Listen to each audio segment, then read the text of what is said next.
Yes, Lord, we love you, Jesus. We give you honor. You are mighty, you are everlasting God. There's none like you. Wewe ni Mungu mwenye uwezo, mwenye mamlaka.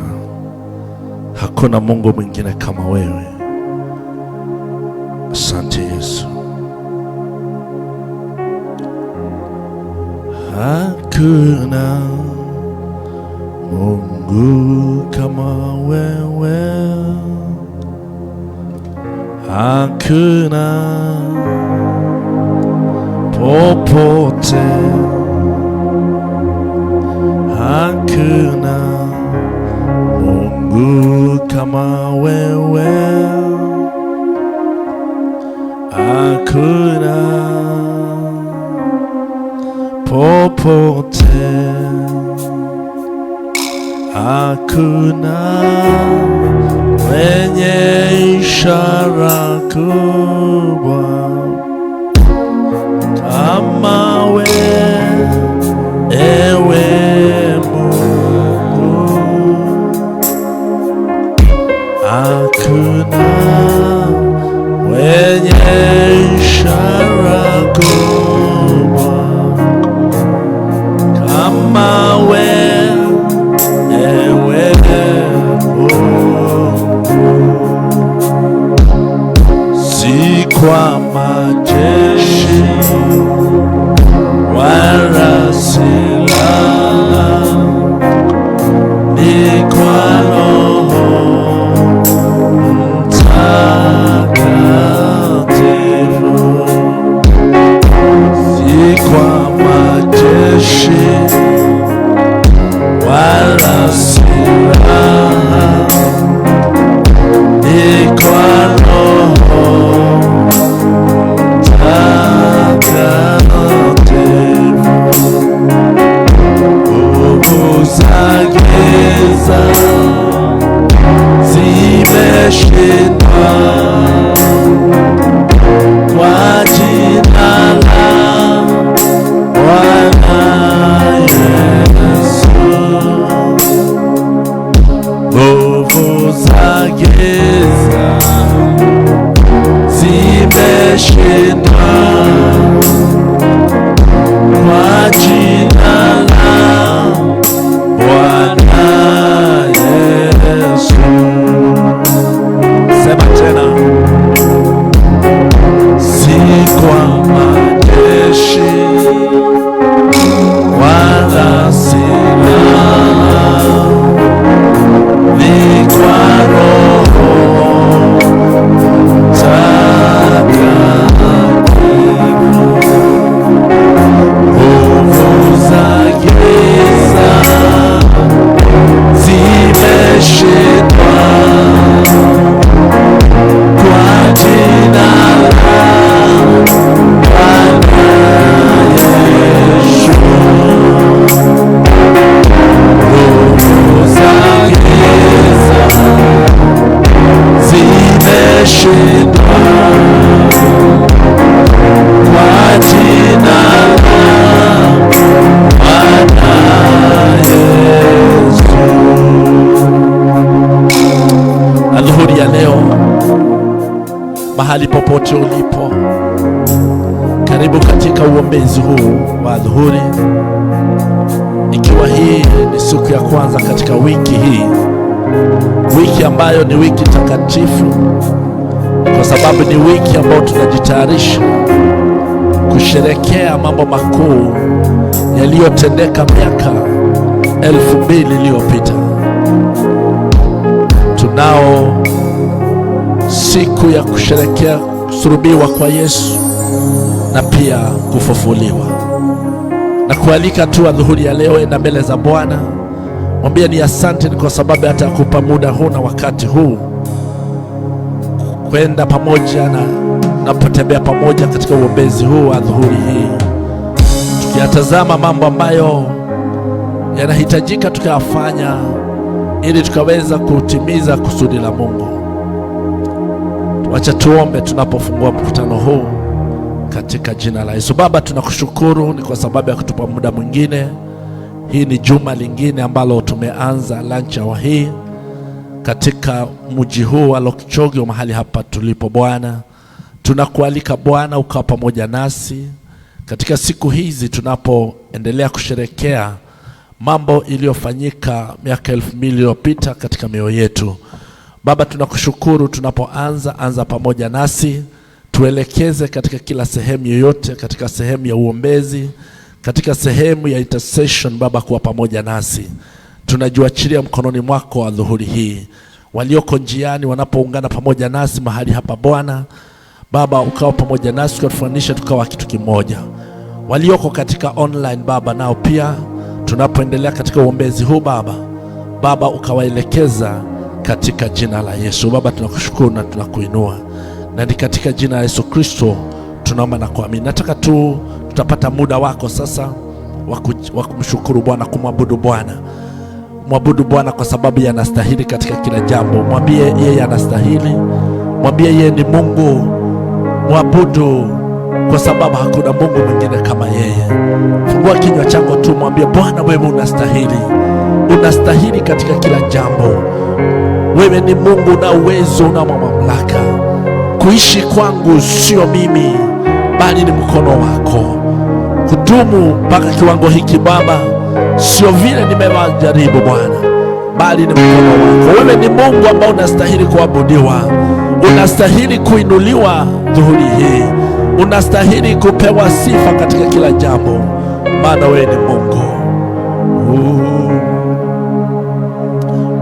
Nastahili kuabudiwa, nastahili wewe, unastahili kuabudiwa, unastahili wewe, unastahili kupewa sifa, unastahili wewe, unastahili kupewa sifa, unastahili wewe. Unastahili kuabudiwa, unastahili wewe, unastahili kuabudiwa, unastahili wewe. Unastahili kuinamiwa, unastahili wewe, unastahili kuabudiwa, unastahili wewe.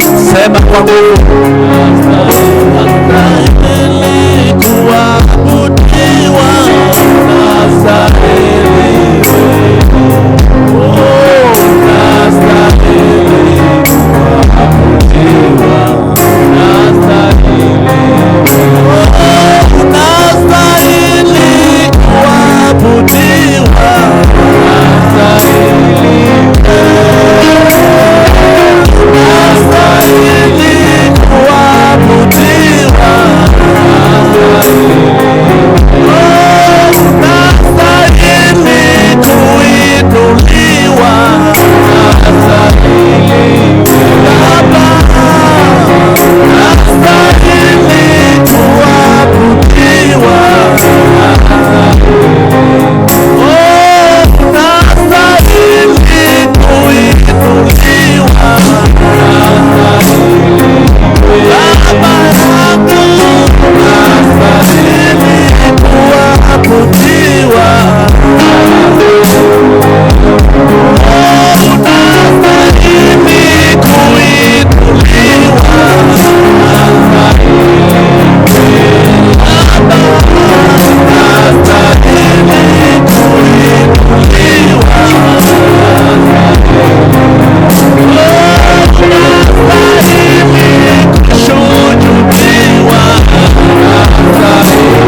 adhuhuri ya leo.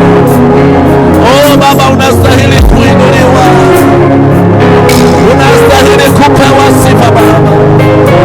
Hakuna Mungu mwingine kama wewe Baba. Tunakuabudu Baba, tunakuabudu Bwana, tunakuhimidi Bwana wa Israeli. Oh Baba, ni Mungu mwenye nguvu, katika wewe kuna neema Baba. Hakuna Mungu mwingine kama wewe, uwezo wako ni wa milele Baba. Wewe ndio uliyetuma Baba, chochote kilichoko ulimwengu huu kimekuwako tu ni kwa ajili ya neno lako. Oh, viumbe vyote, wanyama wote, binadamu na vyote vilivyomo katika ulimwengu huu ni neno lako lililonifanya ziwepo Baba. Adhuhuri ya leo tunasema unastahili kuabudiwa, ni kwa sababu ya matendo yako makuu.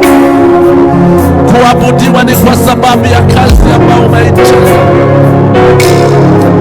Kuishi kwetu Baba sio bidii zetu, sio hali tulio nayo Bwana, bali huu ni mkono wako Bwana. Baba, tunakupenda Bwana. Oh Baba, tuseme nini leo? Tuseme nini Baba, bali ni kukuabudu Bwana. Endelea kumwabudu huyu Mungu. Tazama maisha yako, tazama jinsi ulivyo.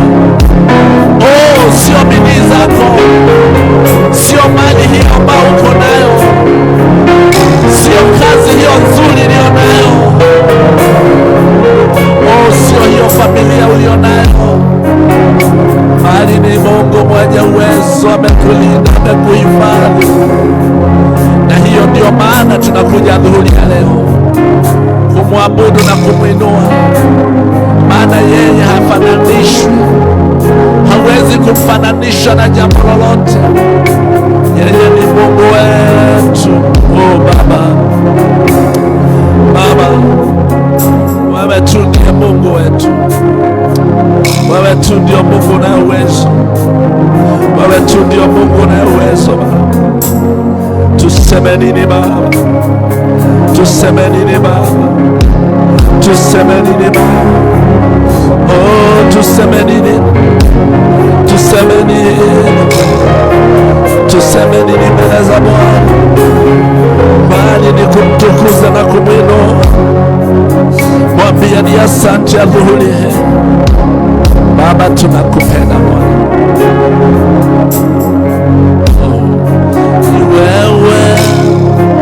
Ni wewe Bwana, ni wewe Bwana, wewe Bwana, wewe Bwana,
yetu ya kuintercede. Sisi huwa tunasimama kila adhuhuri kuintercede kwa sababu ya serikali ya nchi ya Kenya na nchi hii ambayo Bwana ametupea. Nataka usimame katika pengo adhuhuri hii, intercede kwamba Bwana akawachilia amani yake katika nchi hii, kwa Bwana akaingilia kati katika viongozi wanaotawala, wale wanao katika utawala wakati huu, na pia wale wako katika upinzani. Wote ni viongozi. Tunasimama katikati kama kanisa kuintercede ili Bwana akaweza kuachilia amani itokanao juu mbinguni, hata katika hali ya maongezi yao na majibizano yao. Baba akaweza kuelekeza usemi wao na maneno na mawazo yao ni kwa ajili ya neema, ni kwa ajili ya amani katika nchi yetu. Nataka usimame katika pengo kwa sababu ya viongozi. Hii ni neno la Bwana, nasema Bwana, kabla ya dua zote tukaweza kuombea walioko katika mamlaka. Baba anajua ni kwa nini anatuamuru tukafanya haya. Tunaenda kuombea kwamba amani ikawa juu ya maisha yao, mawazo yao ikamwelekea Mungu, na wanapowaza wasifikirie tu wao maisha yao kibinafsi, bali wakafikiria hata maisha ya wale wengine ambao wanaowaongoza. Simama mbele za Bwana katika dhuhuri ya leo, intercede because of our country Kenya. Baba, tusimama mbele zako adhuhuri hii. Baba, tuwajua sisi ni tone tu katika bahari, tuwachache tunaposimama mbele zako Bwana, lakini Baba ni kwa sababu ni neno lako na tunatamani kutii maagizo yako Bwana. Tusimama mbele zako adhuhuri hii Bwana, tukiliweka taifa la Kenya mkononi mwako Bwana. Wewe ndio unalolijua kuliko vile tunavyojijua. Ulituweka Baba hata wakati hatukuchagua tuwe katika nchi hii. Hatukuwa na uwezo wa kujichagulia Bwana, bali ulituweka ni kwa sababu uliona ni mahali pazuri petu pa kuishi. Baba, tunasema ni asante. Tunasema ni asante Baba, ni kwa sababu ya kila jambo ambalo umetufanikisha Baba. Tumeona ukifanikisha mambo mengi katika nchi hii. Hata hivyo Baba, tuomba Baba amani tokanao kwako Bwana, miongoni mwa viongozi, miongoni mwa wale ambao wako katika utawala. Baba, wewe ni Mungu mwenye uwezo. Tunasimama katika pengo kama kanisa tukiomba ni kwa sababu ya kiongozi ambaye anaongoza katika nchi hii Baba, ya kwamba ukamwelekeza katika njia zako Baba, mawazo yake na mafikira zake Bwana, wacha ikawa ni yale Baba umekusudia ili katika ili ikawa na amani Baba. Wanaompinga Bwana pia tuwaweka mkononi mwako adhuhuri hii, ya kwamba wanapokosoa ama wanaponena maneno Bwana, wacha ikawa ni kwa sababu wewe ni Mungu, ukawaelekeza maneno ambayo hayataleta furugu hata miongoni mwa watu wako Bwana. Baba, onekana adhuhuri ya leo juu ya nchi yetu, onekana juu ya nchi yetu Bwana, onekana juu ya taifa hili Bwana. Wewe ni mwaminifu, wewe ni Mungu mwenye uwezo Baba, onekana juu ya kila kaunti tuaika mkononi mwako. Viongozi wote walioko mkononi mwako Bwana, Baba, waelekeze katika njia zako, maana wewe ni Mungu mwenye uwezo Baba, waonekania mfalme. Tuomba Baba ni kwa sababu ya kila mwananchi Baba, wakumbuke kila mmoja Baba katika nchi hii Baba, wakumbuke, wape neema yako Bwana, wape amani yako itokanao kwako mbinguni. Yaenda ikawa kuna mengi ambayo tumetenda kinyume na mapenzi yako kama nchi Baba, tuomba msamaha, tuomba utakazo wako Bwana.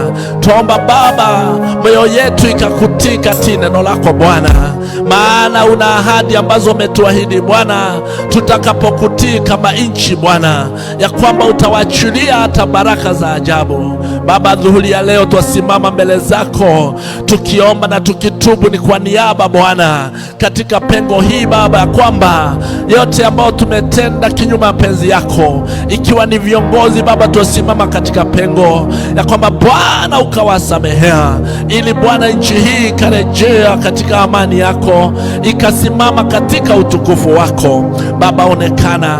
Hata sisi wananchi tumenena mengi, tumetukana hata viongozi, tumewadhararisha viongozi, na ni wewe ulioweka Bwana. Tuomba msamaha huu Bwana mioni mwetu, ukatutakaza, ukatusamehea, ili Bwana tunapoelekea hata katika hali ambao ni ya marumbano ya uchaguzi Bwana, neema yako ikajidhihirisha na ukaonekana.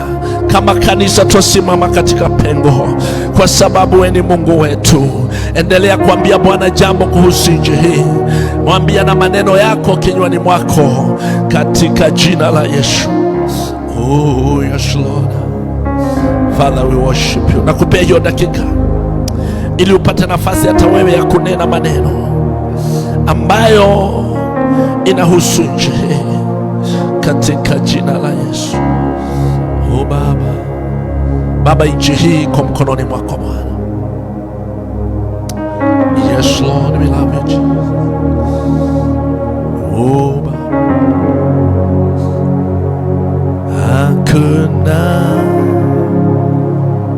hakuna kama wewe, hakuna kama wewe, hakuna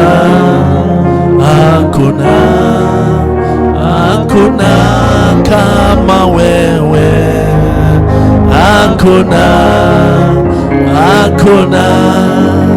hakuna kama wewe, mwenye uwezo Mungu wetu, hakuna kama wewe, hakuna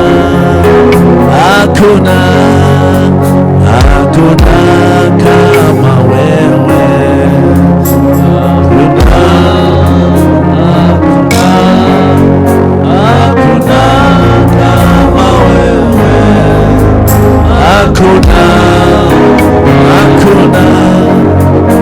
hakuna kama wewe, mwenye uwezo Mungu wetu, hakuna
Twende mbele za Bwana sasa.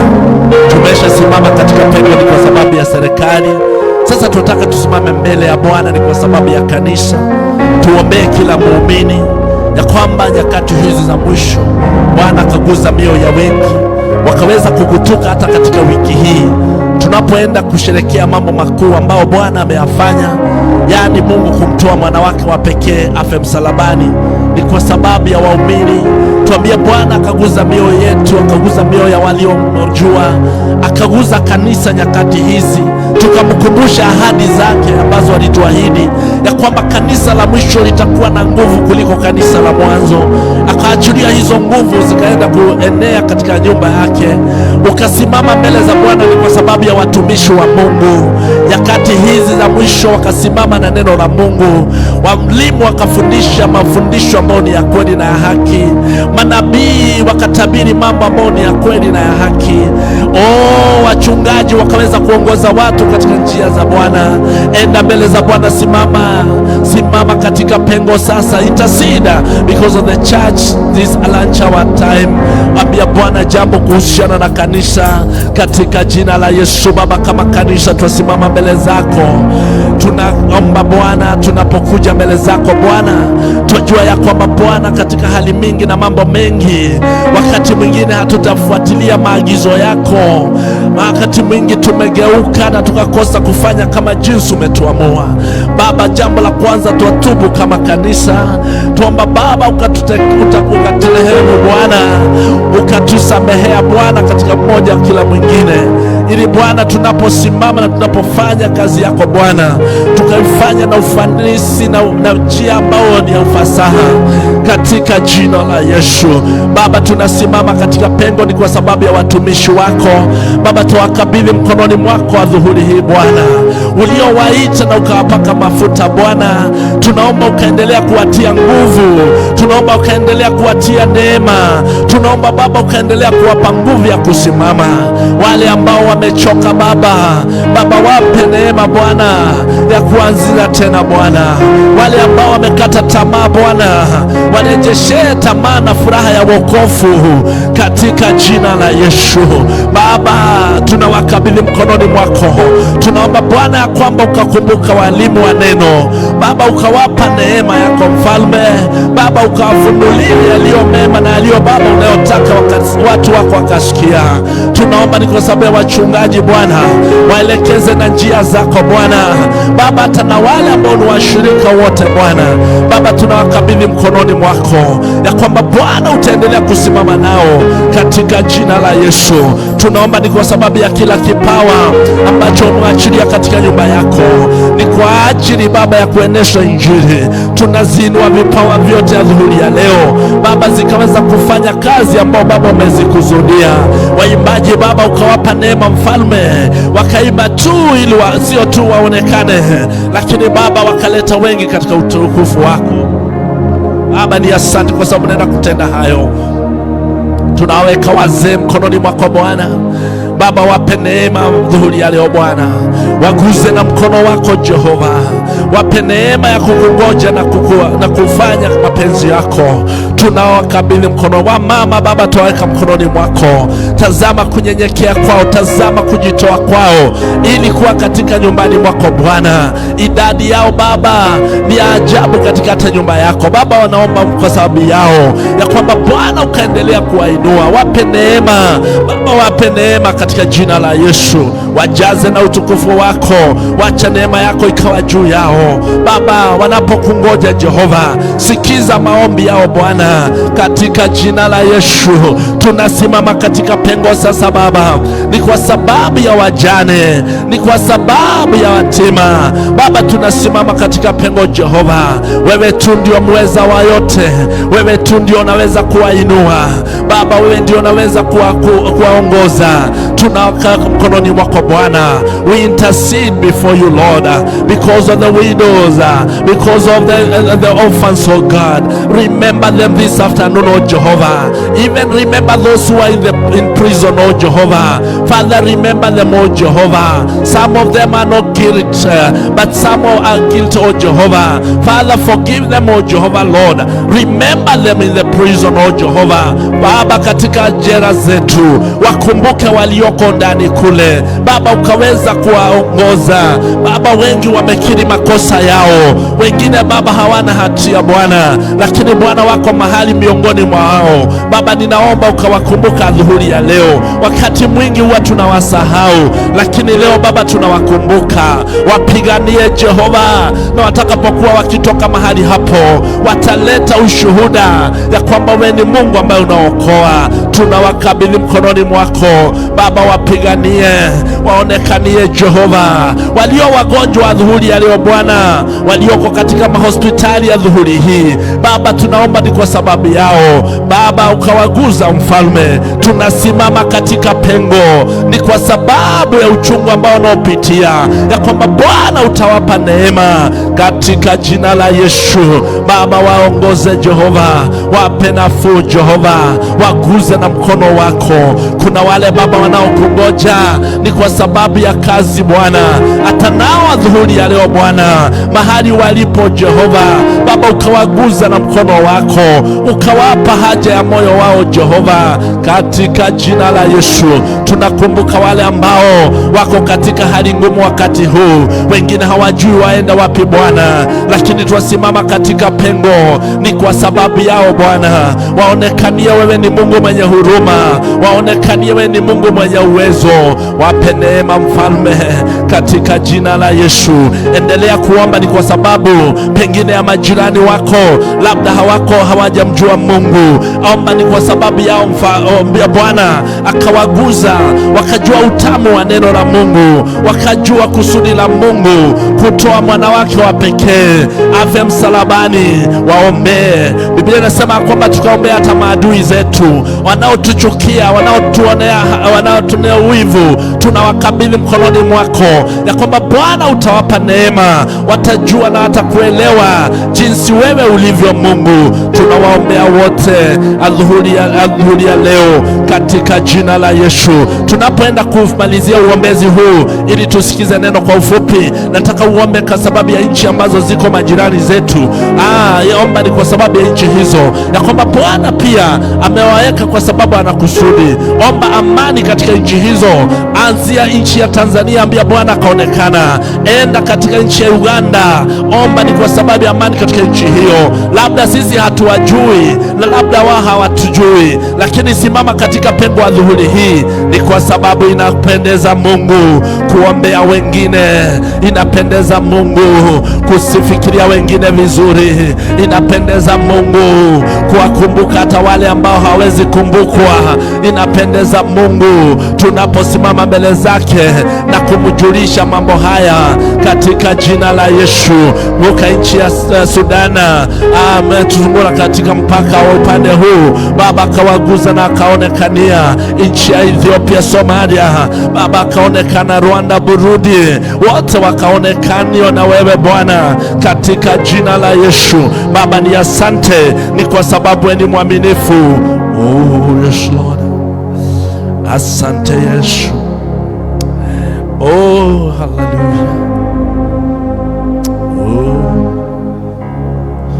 Baba, tunakupenda Baba. Oh Jehova Baba, tunakupenda.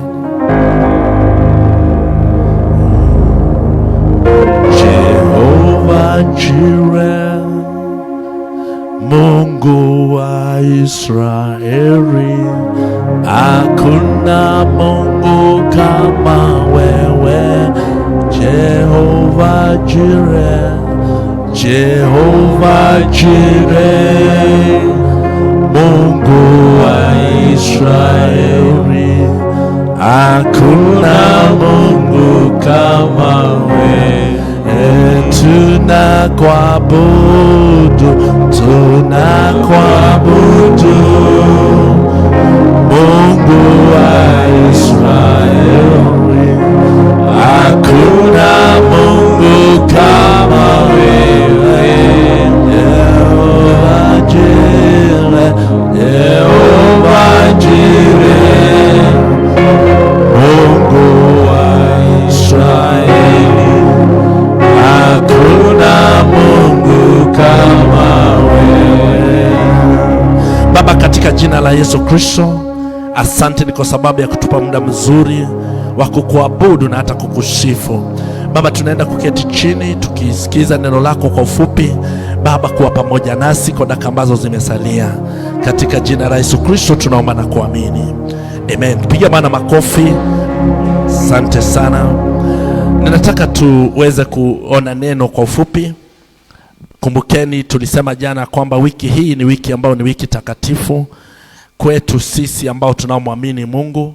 Tunaifanya takatifu ni kwa nini? Ni kwa sababu ni wiki ambao tunakumbuka yale yaliyotendeka msalabani, yale ambao yalitendeka hata wakati alipofufuka Yesu Kristo. Na kwa ufupi nataka tu kuonena jambo hili ambalo ni muhimu sana tunapoendelea wiki hii. Tunahitajika kujitoa kikamilifu kwa Mungu ili ikaweza kuonekana hili jambo lililotendeka maisha yetu linaweza kubadilisha. Nataka uende katika kitabu katika Warumi, tutasoma kitabu moja katika Warumi 12 mstari wake wa kwanza na wa pili.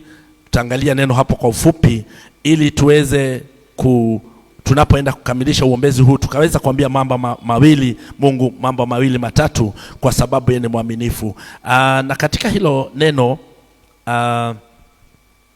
katika Warumi 12 mstari 1 hadi 2, neno la Mungu linasema kwamba basi ndugu zangu, na wasihi kwa huruma zake Mungu, itoeni miili yenu iwe dhabihu iliyo hai, takatifu, ya kumpendeza Mungu. Bwana asifiwe sana. Hili ndilo Mungu analitaka, na ni vizuri kujua ya kwamba akisema tujitoe miili yetu kama dhabihu, hatuwezi endelea kama hatujajitoa mbele za Bwana. Bila kujitoa hatuwezi kuwa wakamilifu katika mambo ambayo Bwana anataka kutufanyia katika maisha yetu. Mara nyingi tunataka Mungu aweze kujenga maisha yetu na mambo mengi, lakini wakati mwingine hata tunaomba kwamba aweze kufanikisha mipango yetu. Wakati mwingine tunaomba kwamba aweze kutubariki, abariki kazi za mikono yetu. Hata wakati mwingine tunamwambia Bwana fungua milango. Ni kwa sababu kuna mambo mengi ambayo tunaohitaji. Lakini kuna swali moja katika ambalo tunahitaji kujiuliza. Je, tumempa Mungu maisha yetu kikamilifu? Ni vizuri tunapotaka kitu kwa mtu, ni lazima nasi tujionyeshane kweli tumejitoa. So leo neno la Bwana linasema kwamba katika Warumi Paulo anaponena, anatuomba, anaambia watu, anatuambia ndugu zangu, anatuomba kwa unyenyekevu, anatusihi kwa huruma za Mungu ya kwamba tuitoe miili yetu iwe dhabihu iliyo hai, takatifu, ya kumpendeza Mungu. Bwana asifiwe sana. Dhabihu ni jambo ambalo unatoa, ni kitu ambacho unatoa na hutaki irudi kwako. Yaani dhabihu huwa unatoa kama hauna mawazo ya kwamba utairejesha. Bwana asifiwe sana. So dhabihu wakati wa zamani, nyakati za zamani katika Old Testament, ilikuwa kitu kinachotolewa kabisa kwa Mungu. Bwana asifiwe sana. Kama ni mbuzi, kama ni kondoo, ilikuwa inatolewa, inachinjwa, na hata ingine ilikuwa inateketezwa ishe hivyo. So dhabihu ni kitu ambacho unaweza toa na unapeana, hutaki kuja. Haikui ni unaweza kuichukua tena. Bwana asifiwe sana. So kwa hivyo sasa tunapoambiwa tupeane miili yetu kama dhabihu, ni ile total surrender kwa Mungu. Ni ile total surrender ya kwamba mimi uhai wangu ni kwako, maisha yangu ni kwako. Bwana asifiwe sana. Na hii ina maana kwetu zaidi ya kwamba maisha yetu si yetu tena, sio yetu tena. Unapopeana Mungu, maisha yako si yako tena, mipango yako sio yako tena, muda wako sio wako tena. Bwana asifiwe sana. So wakati tunapoambiwa na mjitoe kama dhabihu, ni kujitoa katika hali zetu zote. Mali zetu sio zetu tena, maisha yetu sio yetu tena, mipango yetu sio yetu tena, yote tunampea Mungu. That's how inamaanisha kwamba tutoe miili yetu kama dhabihu. Kuna changamoto nyingi sana kwa Kristo, hata sisi pia. Wakati mwingine tumesema tumeokoka wapendwa, lakini kujitoa kwetu kikamilifu haikui kabisa tunaitoa. Wakati mwingine tunampa Mungu yani sehemu ya maisha yetu. Tunampa tu sehemu, wacha nipe tu sehemu hii, lakini hii ingine ni yangu. Bwana Yesu asifiwe sana. Sisi zote tunatakiwa tufuate mfano wa maisha. Ni kama mtu aliyempenda Mungu. Yaani wakati mwingi tunakuja Jumapili, sio Jumapili tu. Mtu ambaye anajitoa sio tu kuja Jumapili tu, ni kuja Jumatatu kuendelea mpaka Jumapili. Bwana asifiwe sana.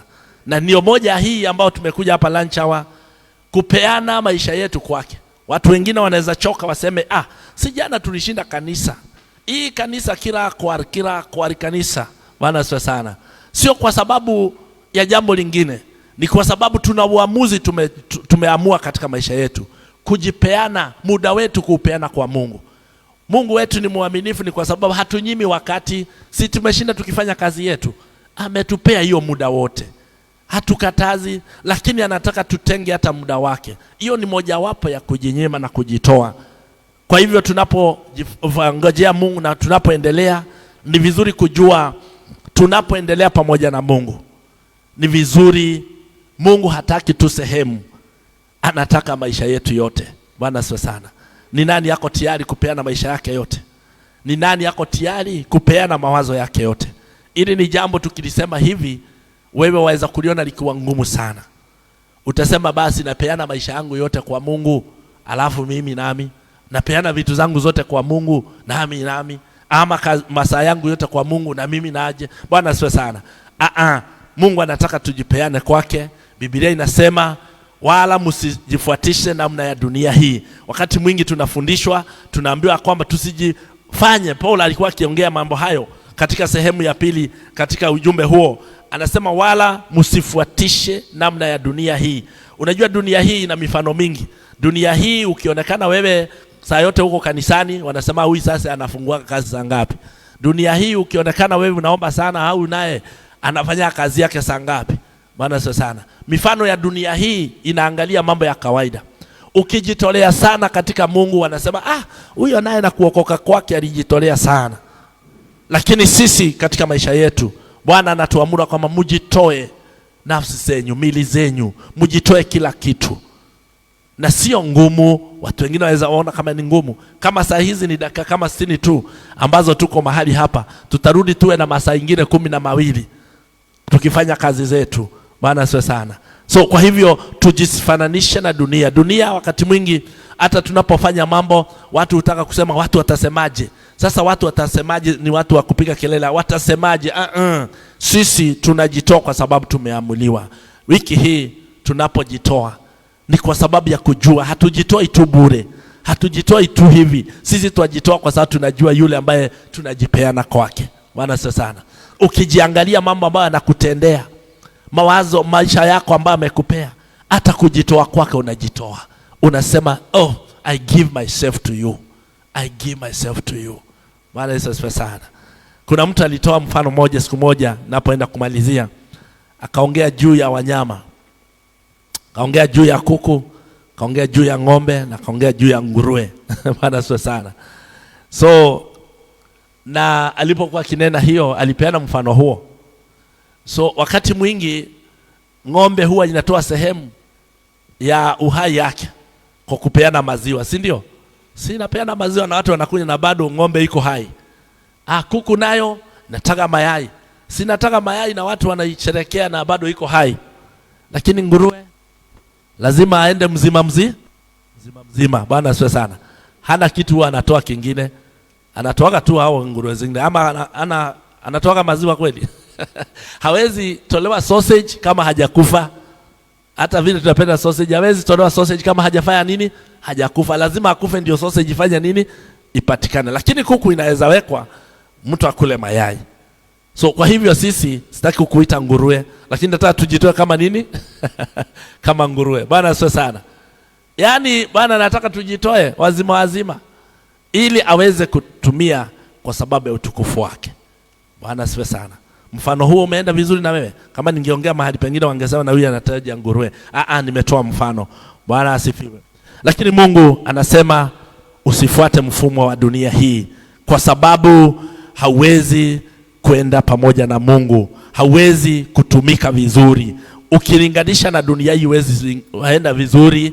Hapana, dunia inasema jipangie ama jipange. Bwana sana, jipiganie. Dunia inataka ujipiganie. Mungu anasema nitegemee. So unaona kuna opposite, kuna tofauti. Dunia inasema jipiganie, lakini Mungu anasema nitegemee. Bwana sana.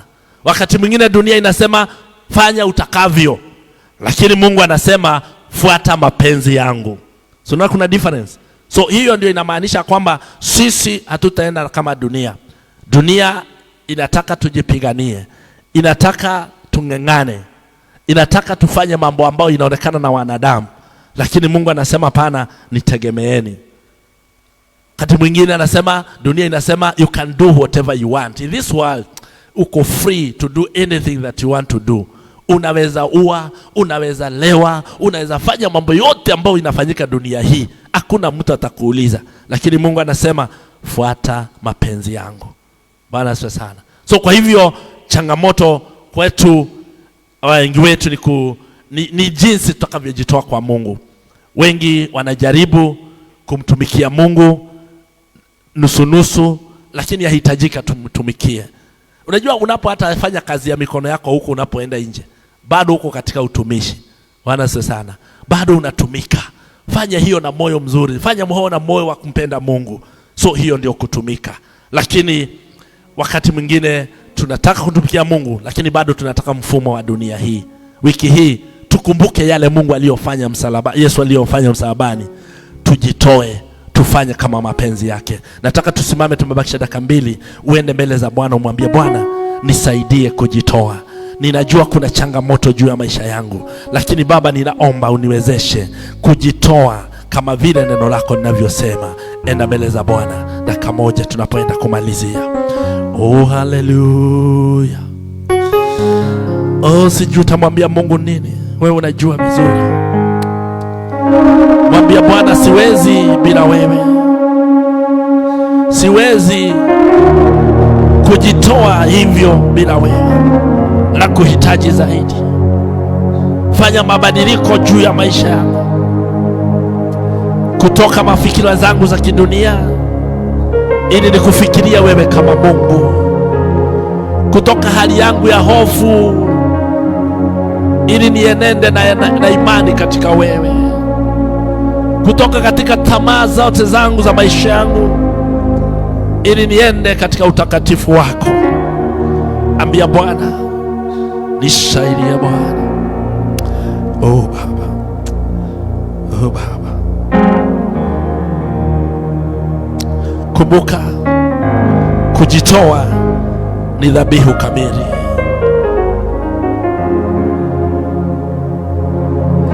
Kumbuka, hatupaswi kufuata mfumo wa dunia hii.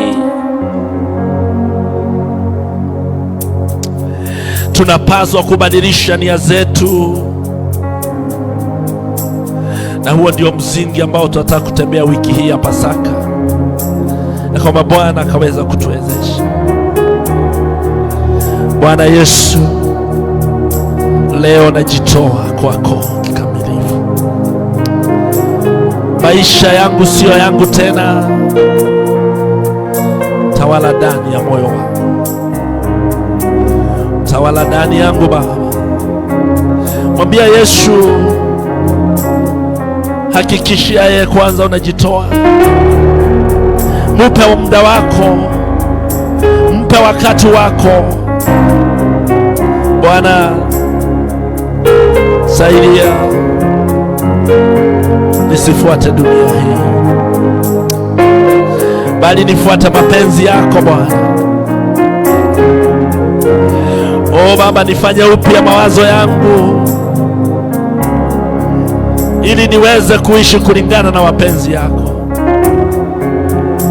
Oh Baba, asante Yesu. Father, worship you. Baba, tunakupenda. Unaweza tamka katika moyoni mwako, mwambie Bwana, kuanzia leo najitoa kwako Mungu. naweza kutamka katika moyoni mwako kama hili neno limekuguza. Mwambie Bwana, kuanzia leo ninajitoa kwako Bwana. Mwambie Bwana, ninatamani unijenge wewe tu, na si kwa njia ya dunia hii, bali kwa mapenzi yako, katika jina la Yesu. Oh Baba, ni wewe, ni wewe, ni wewe, ni wewe Bwana, ni wewe, ni wewe, ni wewe, ni wewe Bwana, kuabudu ni wewe, ni wewe, ni wewe, ni wewe Bwana, maisha yangu ni wewe Baba,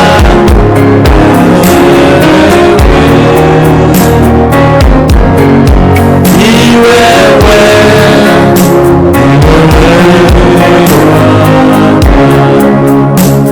ningeomba ndugu wetu Nelson akuja tufungie tu ombi la mwisho hapa kwa dakika hii tunapomaliza. Karibu sana na Bwana atakubariki. Amen. Amen. Wacha tukaombe. Baba Mungu Mwenyezi, tunakushukuru, tunakuinua mchana wa leo. Tazama, tumekuja tu mbele zako, tunajiachilia tu kwako Baba, wewe mwenyewe ukatufinyange. Tunaachilia mawazo yetu kwako, tunaweka kila kitu chetu kwako, ili wewe mwenyewe ukatuelekeze Baba. Wewe ni mwaminifu Baba, tunakutukuza na tunakuinua kwa neema yako. Tunakushukuru kwa kibali ambao umetupa mchana wa leo, hata maombi ambayo tumeweka mbele zako kwa ajili ya nchi yetu, kwa ajili ya kanisa letu. Tunakushukuru maana unaenda kuyafufua, maana wewe ni mwaminifu. Pokea sifa na utukufu, maana wewe ni mwema. Tunapoachana Baba, wacha tukaachane kimwili, lakini kiroho Baba, wacha tuwe kwa pamoja Baba, hata kapokutana siku ya kesho. Sifa na utukufu ni zako Baba, za kurudia. Pokea sifa na utukufu, na ni katika jina la Yesu tunaomba tukiamini. Amen, amen. And now may the grace of our Lord Jesus Christ and the love of God and the fellowship of the Holy Spirit be with us now and forevermore. Amen. Barikiwe sana.